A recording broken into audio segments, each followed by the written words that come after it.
আসুন্না ফাউন্ডেশনের একজন life member আছে আমাদের, যারা 1 লক্ষ টাকা ফাউন্ডেশনে দেন এককালীন, তাদেরকে আমরা লাইফ মেম্বারশিপ অফার করি। আমাদের এরকম একজন লাইফ মেম্বার আছেন চট্টগ্রামে।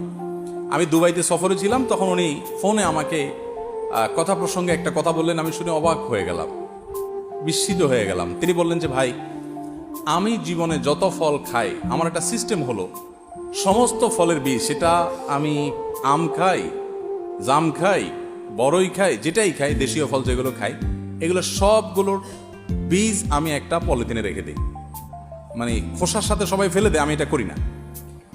এরপরে কি করেন বলো, যে এরপরে যখন কোথাও যাই, বাসে যাই, নিজের গাড়িতে যাই, যেভাবে যাই, যাওয়ার সময় ওই পলিথিন সাথে নিয়ে যাই। আর রাস্তার ধারে ধারে যেখানে যেখানে মাটি আছে, ফাঁকা জায়গা আছে, ওখানে এগুলো ফেলতে ফেলতে যাই। তো দেখা যায় 5 মিনিট ফেললে আমার 1 সপ্তাহের বীজ ফেলে দেওয়া যায়, ফেলা তো কোনো ব্যাপার না।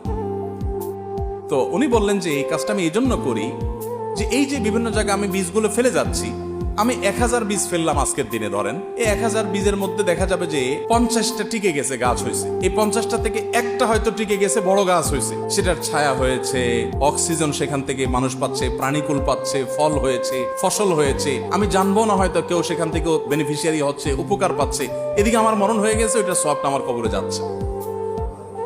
আমি অবাক হয়ে গেলাম, সুবহানাল্লাহ, আল্লাহর বান্দাদের মধ্যে কত ক্রিয়েটিভ সবের কাজ করার মানুষ আছে। আমিও তো কত ফল খেয়েছি, আমার তো এরকম কোনো আইডিয়া মাথায় আসেনি। আমি অবাক হয়ে গেলাম। ভাইরা আমার, আখিরাতের বিল্ড আপের জন্য, নিজের জান্নাতকে নিজের করে নেওয়ার জন্য ইমানদারকে এরকম প্রোয়েক্টিভ হতে হয়, ইমানদারকে এরকম ক্রিয়েটিভ আইডিয়া বের করতে হয়, সিরিয়াস হতে হয়। আমাদের ডানে বামে বহু ভালো কাজ করার সুযোগ আছে। আমরা অনেকে মনে করি যে টাকা ছাড়া বোধহয় ভালো কাজ করা যায় না। বিনা টাকায় কত ভালো কাজ করার সুযোগ আছে। গাছ লাগানো, এটা সদকা জারিয়ার একটা কাজ।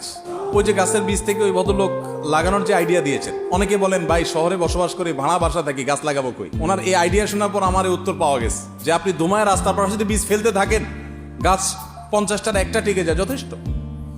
আচ্ছা, গাছ যখন আমরা লাগাই সাধারণত কি হয়, আপনি অনেকগুলো বীজ লাগাইছেন, সবগুলো অঙ্কুরিত হয়েছে, বীজ গজিয়ে গাছ বের হয়েছে।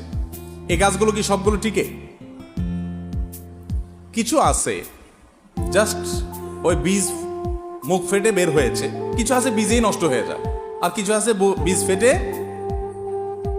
খোসা ফেটে বীজটা বের হয়েছে, অঙ্কুরিত হয়েছে। অঙ্কুরিত হয়ে মাত্র 2টা পাতা, কচি পাতা বের হয়েছে, এরপরে কোনো মোরগের পালায় পড়েছে, সে মোরগ খেয়ে ফেলছে, শেষ। এ গাছ এখানে শেষ। আরেকটা দেখা গেল যে না, মোরগের পালা থেকে রক্ষা পেয়েছে, সে আরেকটু বড় হয়ে গেছে, 4-5টা পাতা হয়েছে, 1-1.5 হাত হয়েছে, এখন আর মোরগের নাগালে নাই, বাট ছাগলের নাগালে আছে। কোন একটা ছাগল এসে মত করে তার মাথাটা খেয়ে ফেলছে, শেষ। এটা এই পর্যন্ত। অন্য কোনো বীজ হয়তো সেই যে নাগালটা, সেই নাগাল থেকেও সে আরো বড় হতে পেরেছে, দেখা গেল সে আরো বড় হয়েছে, এখন আর ছাগলের নাগালে নাই, মাগার কোন একটা গরুর নাগালে পাইছে, গরু সেটা খেয়ে ফেলছে। হয় কি হয় না?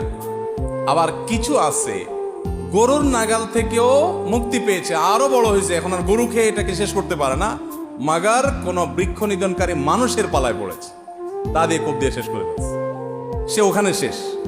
আবার কিছু গাছ আছে যে এই সকল বাধা ডিঙ্গিয়ে বিশাল মহিরূহ আকার ধারণ করে, তখন মানুষও সেটাকে কাটতে 10 বার ভাবে বা কাটতে পারে না চাইলেই।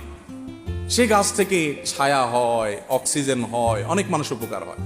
তাহলে আপনি যখন বহু বীজ লাগাবেন, তার কোনোটা মুরগির পেটে যাবে, কোনোটা ছাগলের পেটে যাবে, কোনোটা গরুর পেটে যাবে, কোনোটা মানুষের দায়ের কোপের নিচে পড়বে, আর কোনোটা টিকে যাবে, ওই টিকে যাওয়াটাই আপনার নাজাতের জন্য যথেষ্ট হয়ে যাবে।